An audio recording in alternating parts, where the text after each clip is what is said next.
Boa noite. Movimento o corpo, vai descruzando as pernas. Sai um pouquinho da mobilidade.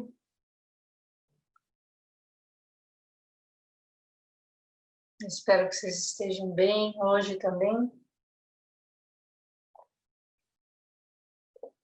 A gente vai começar uma leitura nova.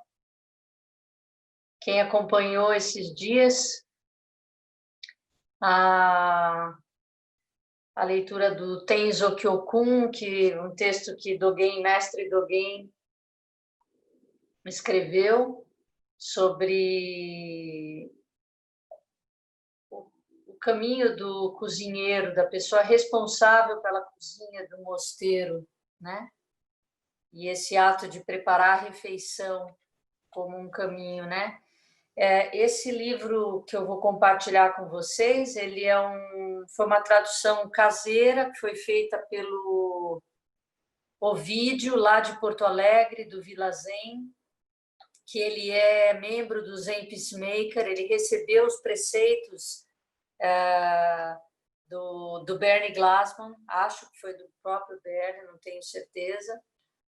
E esse livro ele traduziu, então ele fez uma tradução que a gente copiou, virou uma apostila praticamente, mas é um livro.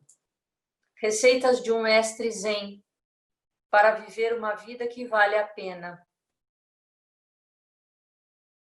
Só para que vocês saibam, não sei se ele conta aqui quem foi Bernie Glassman, Tetsugen Glassman. Bernie Glassman foi o irmão mais velho do Dharma, da monja Koen. A monja Koen foi ordenada por Maizumi Roshi, lá no Zen Center de Los Angeles. E o Tetsugen Glassman já era discípulo do Maizumi. Foi o primeiro discípulo ordenado por ele nos Estados Unidos. Ele foi responsável pelo Zen Center, depois da morte do Maizumi Roshi. Ele depois transmitiu para Egyo Kuroshi, que hoje é a abadesa do Zen Center de Los Angeles, já há muitos anos ela está à frente do Zen Center. E ele era um empresário bem-sucedido, ele se mudou para Nova York e, num determinado momento da vida, ele resolveu se desfazer de tudo, saiu do emprego, se desfez de propriedades e começou a trabalhar, a se movimentar na direção da população de rua, das pessoas que viviam na rua ou por droga ou por álcool, né?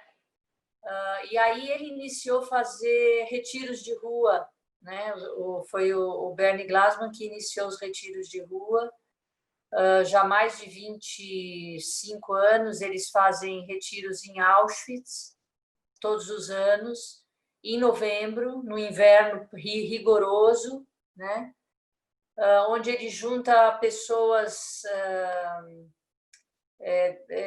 de todas as tradições, né? Descendentes de pessoas que morreram nos campos de concentração, com descendentes de algozes, de pessoas que foram do exército alemão na época, e eles ficam 5 dias, eles não dormem dentro do campo, eles dormem numa cidade perto, eles vão para lá todo dia de manhã e voltam no final da tarde, e durante esse período eles fazem zazen e recitam o nome de todas as pessoas que morreram no campo de concentração. Então, durante todo o dia, eles vão passando as vozes para recitar em voz alta o nome de todos que morreram no campo.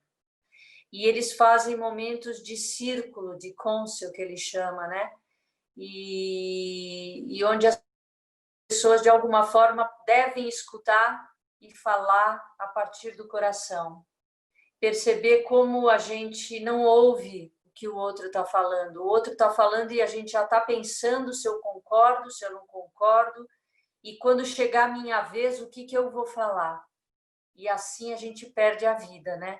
Então, ele propõe que a gente só fale quando um objeto chegar na sua mão. Então, pode ser um objeto que ele escolhe na hora. Então, esse objeto está na minha mão, eu preciso respirar com esse objeto na mão e falar aquilo que brota daquele instante, né? Então, ele é bem forte isso, ele faz retiros no mundo todo, fizemos no Brasil aqui 2 experiências em São Paulo e uma experiência no Rio, o ano passado, acho. Então, ele conta um pouco nesse livro dessa trajetória, né? Quando ele começou a trabalhar com a população de rua e onde, mesmo falando de um budismo engajado, que surge um pouco com esse trabalho dele, ele mantém o eixo da prática, o zazen. Então, mesmo as pessoas em situação de rua, que se juntavam ao grupo, faziam zazen. Ele achava um meio expediente para que as pessoas sentassem, né? E isso é importante, porque se a gente perder o foco no sentar, na experiência do zazen, a gente começa a achar que tudo é prática. Então tudo eu já sei, eu já fiz, então o que eu fizer está dentro do caminho, e não é. Não é assim. Se você quebra a linha do zazen, se você quebra essa disciplina de sentar sempre, a gente perde essa capacidade de olhar. A mente Bodhi, ela é fácil, ela pode ser fácil de ser despertada também, mas a gente perde ela facilmente também, por conta dos nossos egos, daquilo que eu quero, né? Então, vamos lá compartilhar um pouquinho desse livro com vocês. Dedico este livro a meu mestre, Hakuyu Taizan Maezumi Hiroshi, que morreu em 14 de maio de 1995, na precoce idade de 64 anos. Maezumi Hiroshi foi o pai da nossa linhagem de prática neste país, nos Estados Unidos e na Europa, e um mestre cozinheiro do Zen. Desejo de a ele os seguintes votos. Brincando livremente no samadhi da autorrealização e da realização do outro, faço o voto de manter e nutrir o selo da mente Buda. Vida após vida, nascimento após nascimento, praticando diligentemente, eu faço voto de nunca deixar morrer a semente de sabedoria dos Budas e ancestrais. Verdadeiramente, eu faço este voto para você. Em profunda gratidão, Bernard Tetsugen Glasman. É o compromisso que a gente faz quando a gente recebe os preceitos, né? E entra nessa linha de consanguinidade dos Budas ancestrais.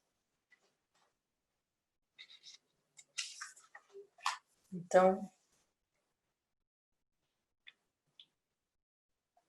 uma profunda saudação a todos os habitantes da mandala de Greystone, especialmente aos residentes pioneiros do número 68 da Warburton, aos trabalhadores da padaria Greystone e aos membros da comunidade Zen de Nova York, por sua coragem e dedicação de trabalhar com as partes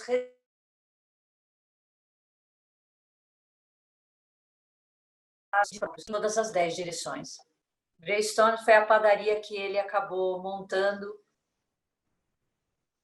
e que deu condições de tirar várias pessoas da rua e muito mais de se encontrarem a si mesmas. No mais profundo reconhecimento ao mestre Zen Dogen e ao seu Tenzo Kyokun, instruções ao cozinheiro Zen, o qual nos inspirou.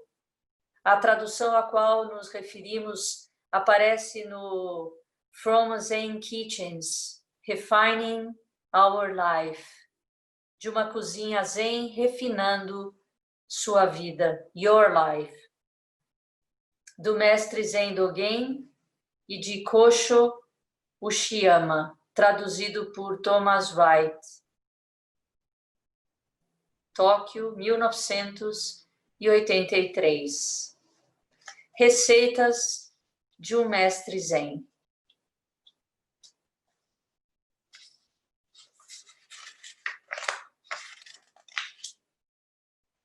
Prólogo, preparando o cardápio.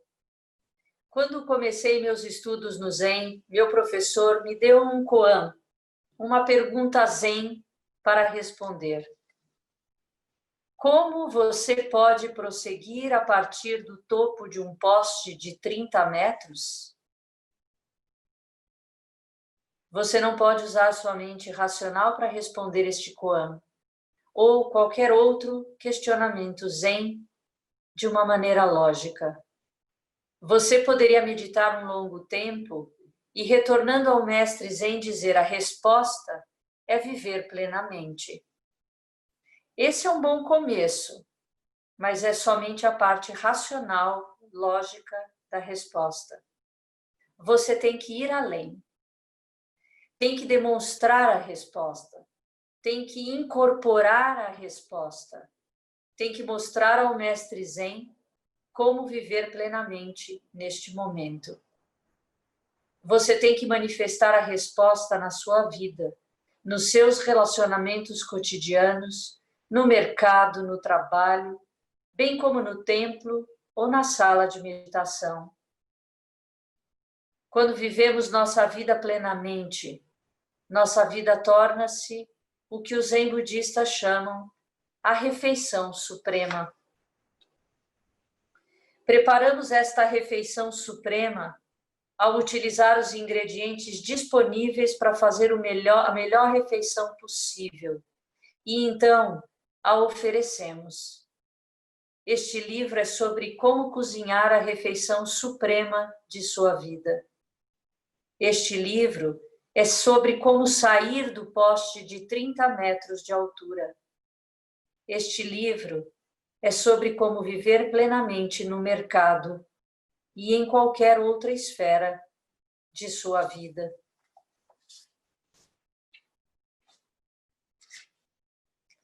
A maioria das pessoas que vêm me ver na minha condição de professor de Zen sentem que algo está faltando em suas vidas.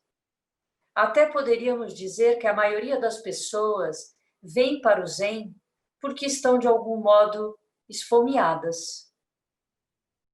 Talvez elas sejam bem-sucedidas nos negócios, mas sentem que negligenciaram os aspectos mais profundos e espirituais da vida. Estas pessoas vêm ao Zen em busca de sentido. Outras pessoas dedicaram tanto tempo à sua busca espiritual que terminaram negligenciando sua subsistência. Essas pessoas vêm ao Zen para reorganizarem suas vidas.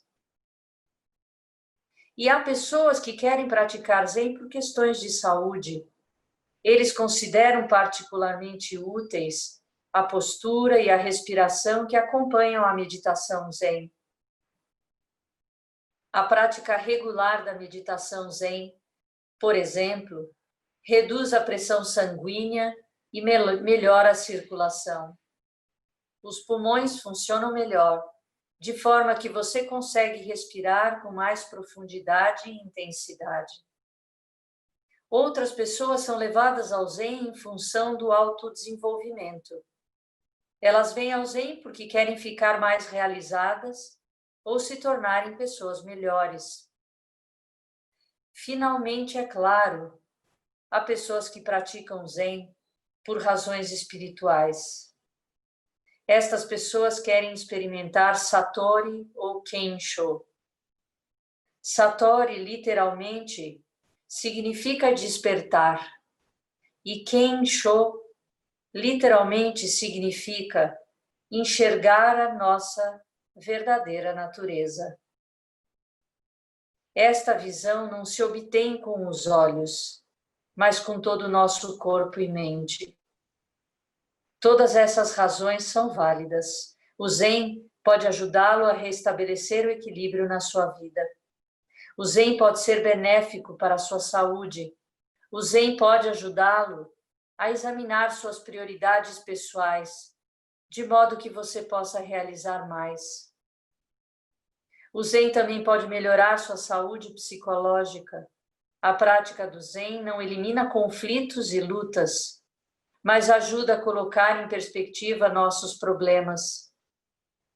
A prática Zen propicia estabilidade, de forma que se algo nos abala ou alguma coisa inesperada nos faz vacilar, conseguimos recuperar nosso equilíbrio mais rapidamente. A prática do Zen também pode nos ajudar de muitas outras formas. Pode nos dar uma experiência de paz interior, pode fortalecer nossa concentração, pode nos ajudar a aprender como superar nossos preconceitos e visões parciais. Pode nos ensinar formas de trabalhar com mais eficiência. Estes são todos efeitos benéficos, mas em certo sentido, ainda são efeitos colaterais. No nível mais profundo e básico, o Zen, ou qualquer caminho espiritual nesse aspecto, é muito mais do que uma lista do que podemos ganhar com sua prática. Na realidade, o Zen é dar-se conta da unidade da vida em todos os seus aspectos. Não é apenas a parte pura ou espiritual da vida, é a coisa toda. Suas flores, montanhas, rios, riachos, e o coração da cidade, e as crianças desabrigadas na rua 42.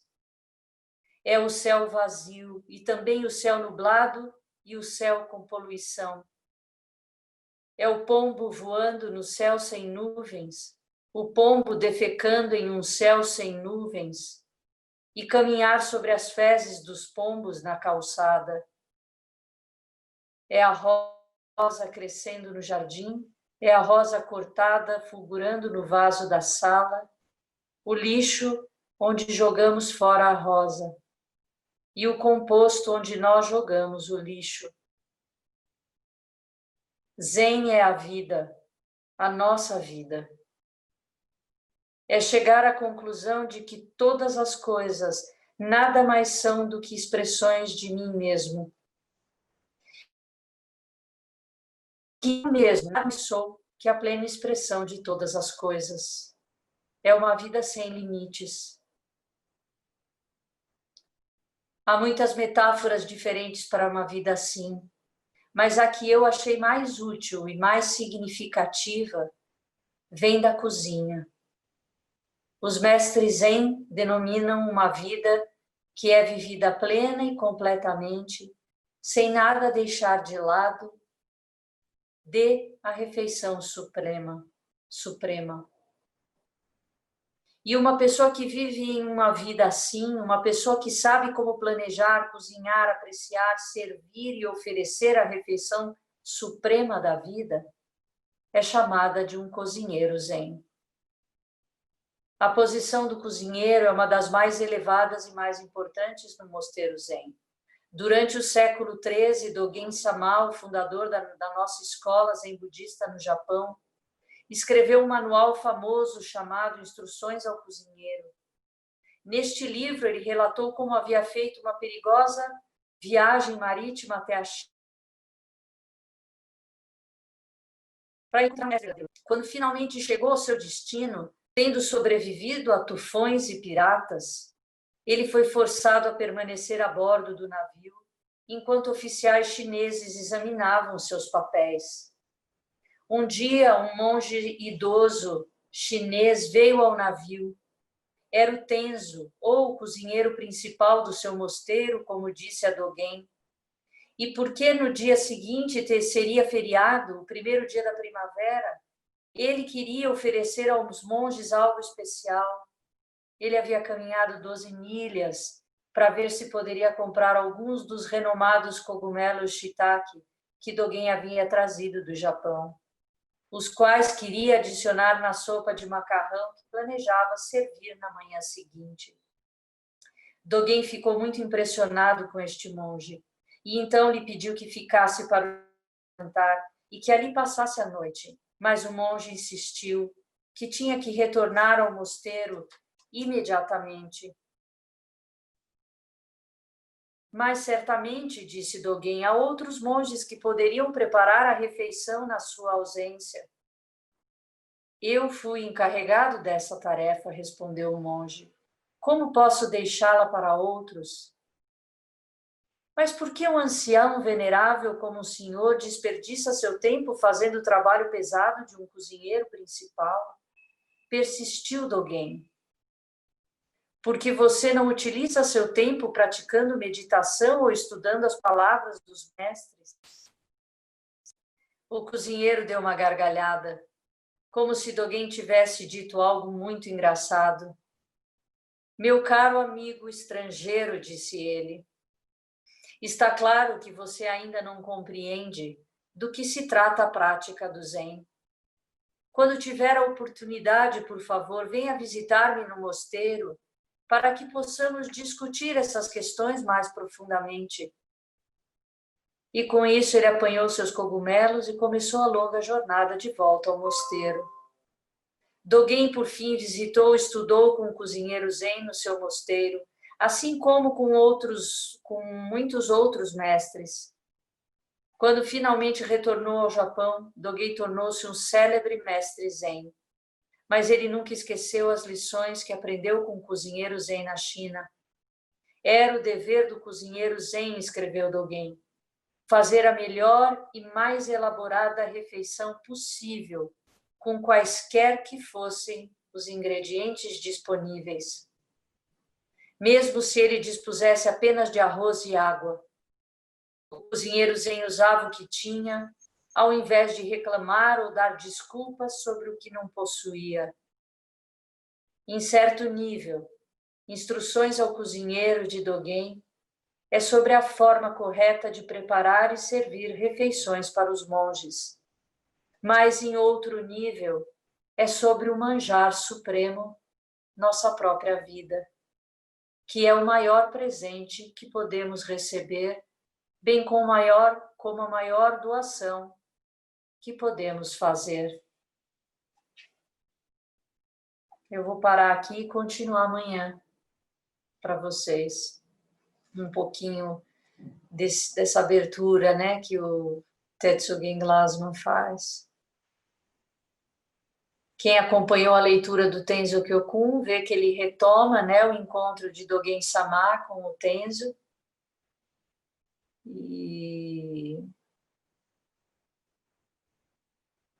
reforça esse aspecto, né, de que se a prática é sua, é você que deve fazê-la, né? A realização só acontece na prática. Então, como que você abre mão, né, de fazer o que é a sua função fazer? E é linda essa maneira, né, como ele traz como que a gente prepara a melhor refeição com que a gente tem. Lembrei também do Tenzo Kyokun, quando o Dogen-sama fala que os legumes constroem o templo, né? O templo é construído pelos legumes. Não sei se vocês lembram, mas ele falou isso em algum momento. Alguém quer falar alguma coisa?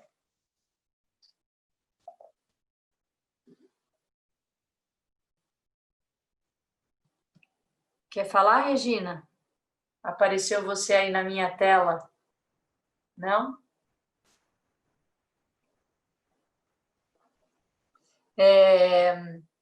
O Bernie Glassman teve no Brasil, ele morreu ano passado, ano retrasado, acho. Ele teve no Brasil, acho que por 3 vezes, mas ele não fez o retiro de rua feito aqui. Quem fez foi o Gendo Roshi, que é discípulo dele, que também é um senhor já, é da geração da Monja Coen, acho que ele talvez seja da mesma idade dela, um pouquinho mais novo, acho que é da mesma idade dela. E ele liderou o retiro aqui, eu fiz, foi em 2011, eu fiz a segunda edição do retiro aqui, a primeira foi um ano antes. E é muito incrível, eles têm 3 princípios, né, no Zen Peacemaker que norteiam esses retiros de rua. Eles fazem no mundo inteiro, né? Que é, o primeiro deles é não saber, entender que a gente não controla nada, não é porque a gente tem um direto bolso que a vida tá, que existe algo que eu possa controlar.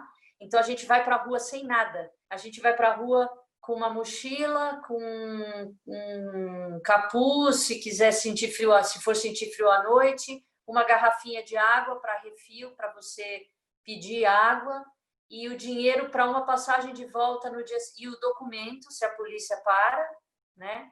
E o dinheiro para a passagem de volta no final do retiro. A gente ficou 3 dias e 3 noites na rua, na Praça da Sé, na região da Sé, né?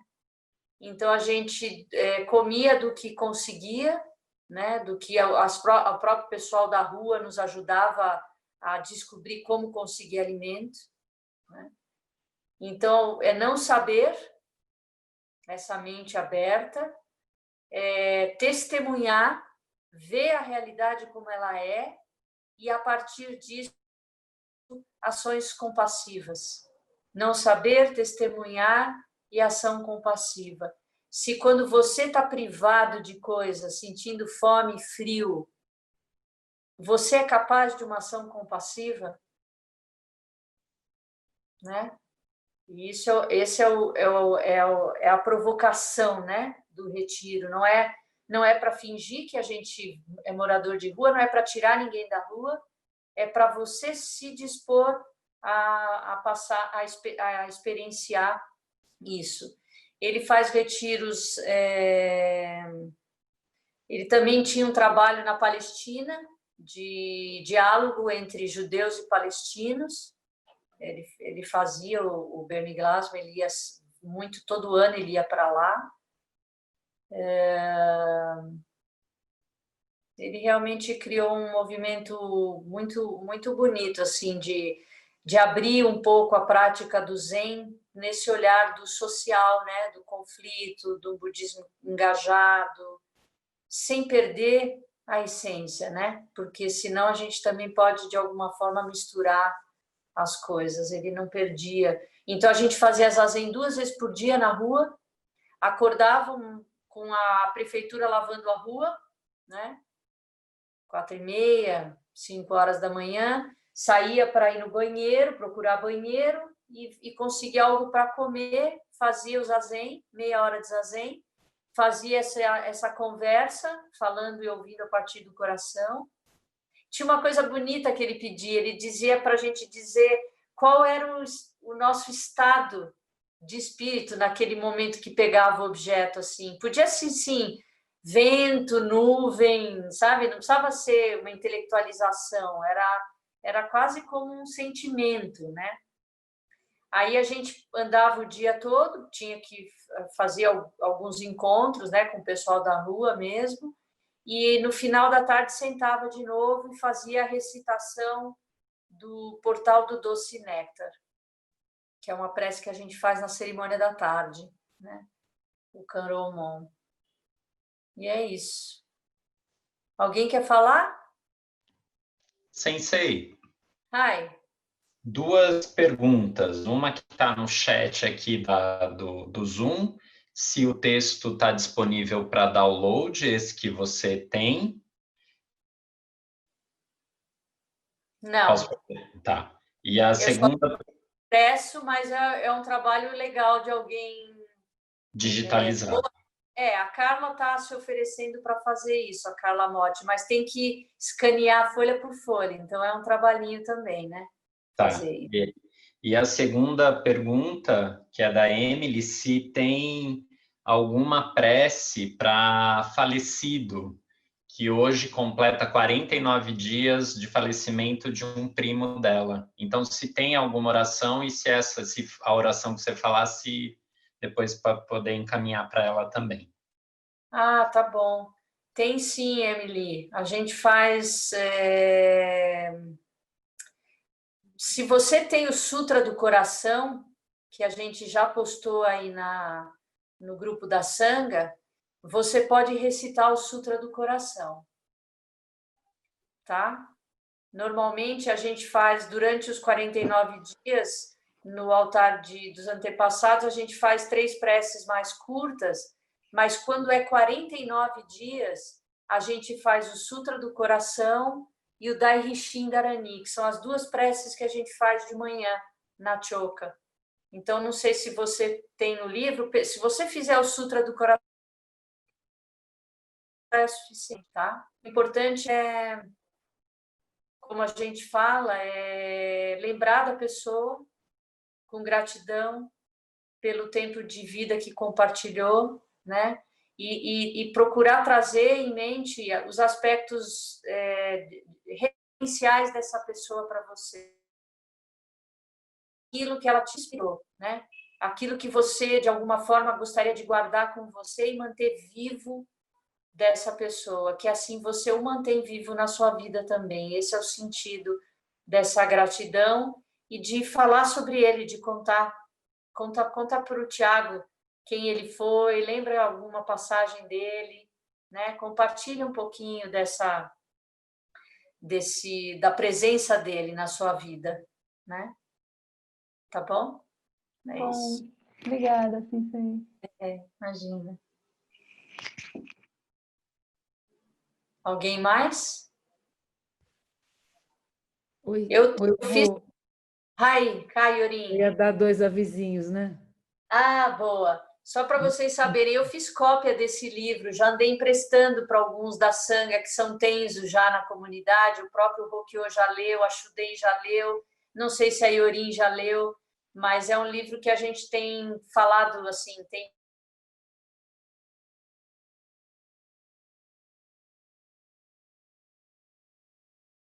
importante.